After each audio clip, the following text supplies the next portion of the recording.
আসসালামু আলাইকুম প্রিয় দর্শক, আশা করি সকলে ভালো আছেন। আমি engineer Khorshed, creative design zone থেকে। সো আজকে আমি আপনাদের সাথে আরেকটি নতুন বাড়ির ডিজাইন শেয়ার করব। আমাদের এই বাড়িটি নির্মিত হচ্ছে মনোহরদী, এটি হচ্ছে নরসিংদী জেলায়। আমাদের সম্মানিত ক্লায়েন্ট হচ্ছে মাসুদ খান, উনি সিঙ্গাপুর প্রবাসী হচ্ছে। ওনার জন্য আমরা বাড়ির ডিজাইনটি করেছি। উনি আমাদের ফেসবুক ফলোয়ার, আমাদের সাথে যোগাযোগ করে বাড়ির ডিজাইনটি করে নিয়েছেন। সো আমি আপনাদেরকে ডিজাইনটি একটু দেখাই। এ হচ্ছে বাড়িটির ডিজাইনটি, দেখতেই পাচ্ছেন।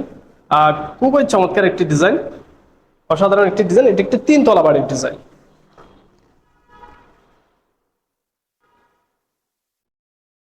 এই হচ্ছে বাড়ির ডিজাইনটি, খুবই চমৎকার।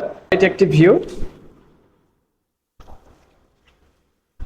এটি আরেকটি অ্যাঙ্গেল থেকে দেখতেই পাচ্ছেন, খুবই চমৎকার। এটি হচ্ছে একটি নাইট ভিউ।